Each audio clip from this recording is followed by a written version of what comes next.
We are again with Filmmaker Focus in New York City. Again, my name is Kara Peterson, and today I am with somebody who has quite an impressive background. His name is Jim. And Jim, can you just pronounce your last name for me? Jermanok. Jermanok. And where is that? Where is your heritage there? I was a real mutt, 7 different countries, but Polish, Russian, Lithuanian. Okay. And when I mentioned you do have a very impressive history, which you do. You were an agent with ICM, which is International Creative Management, and you had some very well-known talent that you were helping out, Henry Winkler. We also have Helen Hayes, Shirley MacLaine. Is there any of these stars as they are that really surprised you? I liked working with them. Dudley Moore was very brilliant man. Shirley MacLaine, very smart. Arthur Miller, I convinced Arthur Miller to go to South Africa to meet Nelson Mandela for a BBC documentary.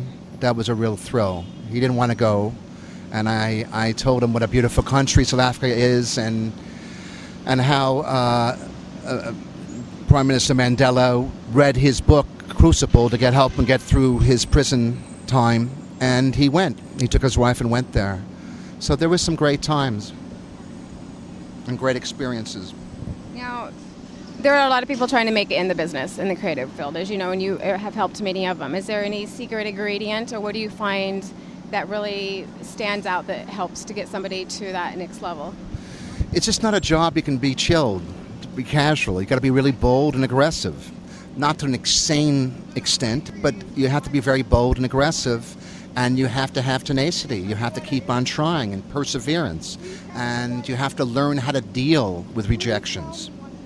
You mean an actor gets rejected? Actor, writer, producer, director, artist, musician, singer, comedian, photographer, designer, doesn't matter. Anybody who's in the creative arts is going to get rejected hundreds of times. And the question is, how do you cope with that? How do you cope with it? And what have you found? What is the best way to cope with it? You can't take it seriously. You can't take it personally. You got to keep on going. It's kind of like a game. You got to just keep on going and remember your end goal. And another important thing is to assemble a team. To do these things alone or to do these things in isolation is very, very difficult. So I always try to advise people to try to assemble a team if they can. And it's much easier to do it with teammates who can help absorb the blows. Right. To remind you and to give you that also encouragement when someone just told you you were awful or whatever it is. Whatever it is. Now, since you stopped working as an agent, and then you 15 years ago. And then you went on and you did produce a lot of your own work and have been very creative on your own. I know that in 2003 there was a film that you did produce. Can you tell me a little bit about that? It's called Passionata. We're very proud of it. I wrote it with my brother Stephen, who's a top travel writer and has an amazing travel blog, activetravels.com. It's a beautiful romantic comedy set in New Bedford, about an hour south of Boston, which is 70% Portuguese. It's called New Beige. And it's the first film to primarily focus on the Portuguese immigrants in America. It's about a fado singer, so it has fado music, Portuguese blues. And it was the first film in 80 years to shoot in that area of Massachusetts. It's kind of on the coast, mostly New Bedford, but also Marion and Dartmouth and Fairhaven and Mattapoisett. It's a beautiful area, about 30 miles west of Cape Cod. And the singer is the main character in the film? There's 3 main characters. The singer, who's played by a wonderful actress, Sophia Milos, and her boyfriend or suitor, played by Jason Isaacs, who was just on Fox's Awake and on Harry Potter. And we introduced a new star, Emmy Rossum, who's now on Shameless on Showtime, the TV series. And you have some other projects that you're working on right now, another film, I believe? I'm working on my last film is called M, which is directed by a really amazing director, Tony Barbieri. And I produced it with my favorite film composer, Harry Gregson Williams. And it was released this year by Vanguard Cinema and Snag Films, and it's been called the most intense, raw, and authentic film about mental illness in the last 25 years. And we were very fortunate. We won the Grand Jury Prize at Seattle International Film Festival, and we won a number of other awards, and it's available. It's called EM. As a filmmaker, I know there's a lot of other things that you're doing, but as a filmmaker, is there anything way that you would like people to think of you when they think of your films? Wow. It's very hard to answer that question without being, pompous or egocentric. Let's put it this way, I'm attracted to high-quality films. I'm attracted to films that have an emotional effect on people. I hope my films have achieved that. And now, with all of this experience that you've had between an agent and also being very creative, I know that you're now trying to and are sharing your vast knowledge with other people during workshops. And I know one thing that really stood out to me is that you really like to also empower the creatives to be able to really take charge of themselves, not to have to rely on their agent or a producer or a director. I would think in today's world it's even easier to do. How do you find it different how they can do that now opposed to back when you were working as an agent? I think I think there's less agents and managers than ever before. And although I make a living as a writer, director, and producer, I like doing these workshops. It allows me, I guess I miss my calling as an actor, so it allows me to be passionate and just distill all I've learned into one day. And I do 3 different workshops. One is the subject of an upcoming book, Beyond the Craft, What You Need to Know to Make a Living Creatively. And I also do successful film producing and film financing and the art and business of screenwriting. And basically, I discuss the old school, agents, managers, gatekeepers, and the new school, which is basically making it happen on your own. And I think there's more of an opportunity to make things happen on your own or with a small team than ever before, without solely waiting for a phone call from the agent, manager, or casting director or film producer. I try to get people not to be so reliant and dependent on that. Do you think I try to people they can work with people, but not to depend on anyone. Do you think it's due to technology, or are there other reasons? Yeah, technology has made it more inexpensively to shoot than ever before and to edit than ever before. And technology has, you can, like this interview will be posted tonight. That you can post something very quickly, and you can have the opportunity to build your own audience. And so I talk about that in my workshops as well. Do you have an upcoming workshop? I have an upcoming workshop on July 28th at HB Studio at 120 Bank Street in New York from 10 to 5, Saturday, July 28th. And now I seem to be doing it every 2 or 3 times a month.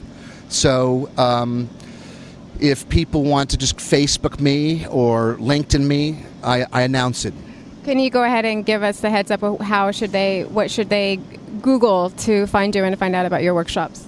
I have a website, JimJermanok.com. They can go to. Again, can you spell your last name? Jermanok.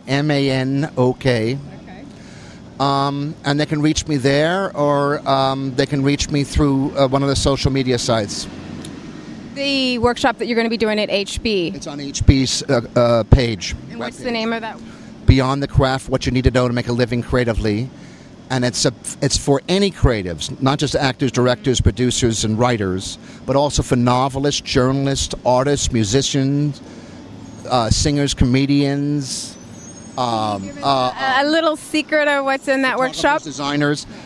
I try to get people to learn how to promote themselves and distinguish themselves from the rest of the pack. Okay. I try to teach them how to sell themselves to people that can either represent them or hire them, and how to find them and how to promote themselves. And you do a lot of independent workshops from other directors, or where do you find most of the people are calling you from? Just different film groups or colleges, universities, or film festivals, or just at different groups, theaters. And what was it? You have 2 other workshops that you're doing a lot on. Yeah, well, Beyond the Craft, What You Need to Know to Make a Living Creatively is something that I'm writing a book on as well. Okay. The art and business of screenwriting, and also successful film producing and film financing. Now, on screenwriting, what are some of the different challenges that they're having there that you go into? A lot of screenwriting is just, reading professional scripts and having professional screenwriters or directors read your script before you send it out to producers or agents or managers. Just really be careful about making sure it's ready. screenwriting is a difficult craft, and you got to really make sure it's ready before you send it out to people. And on the financing end of it, of course, it's not as expensive today as it used to be. But where do you find that most people are finding their financing from to create and produce a film? Well, I think it's really important that people use the current state and international tax incentives. So to make a film in a place there's no tax incentive is foolish. There are tax incentives ranging from 15 to 30%. New York has one that's 30%, Massachusetts is 25%.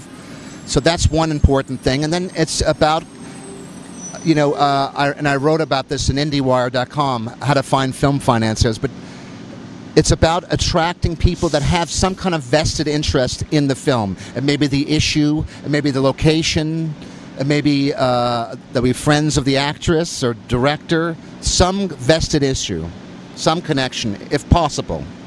Now, you've mentioned that the book that you're writing, how long have you been writing this book? Way too long, and my agent really wants me to finish it as quickly as possible. So when can we expect to see it on the shelves? Hopefully by early 2013. Not too far away. No. Is there anything else coming up that we should know about? Well, again, I'm going to be doing these workshops in a lot of different locations. I'll be doing one, I think, in August near New Haven. I'll be doing another one in Philadelphia, I think, very soon. So just be aware that I'm going to maybe coming to your local vicinity. We can find you everywhere, and I'm assuming that you travel. I love traveling. My brother, again, is a top travel writer, so he drags me along. So we went to Detroit last month, and it was a wonderful experience. And how about the difference between being here in New York and in LA? I think it's a very big difference. I think there's a lot of people ask me that question: should I be in LA or New York? And I'm hoping we're almost at that point in time where people can make a living creatively in a lot of other places. But I think as an actor, you have to go to New York or LA. You don't have to go to, yeah. As an actor. As an other kind of creative, simply visiting on a periodic basis may be enough. Right. Do you have a preference of who you work with, actors, directors, producers, when it comes to the creative type?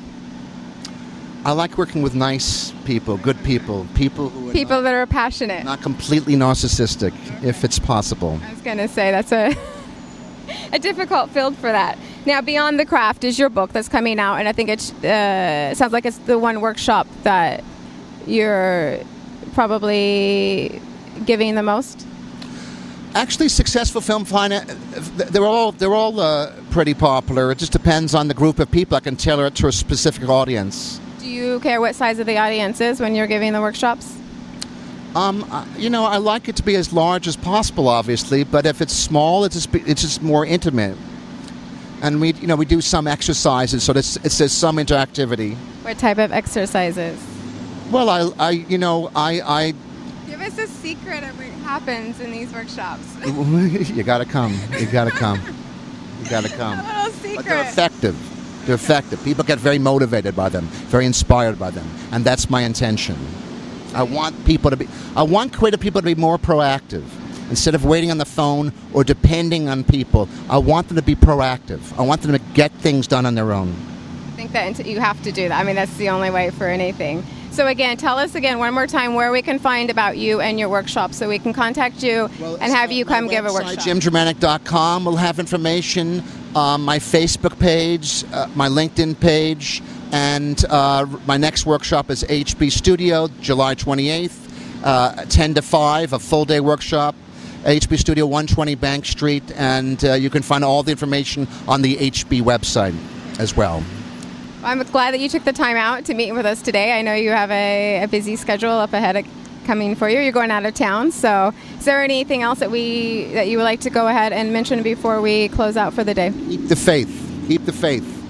Okay. All right. Thank you. Thank you again for Jim for joining us. And my name again is Kara Peterson. And as always, you can follow me in karasworld.com blog. Thank you.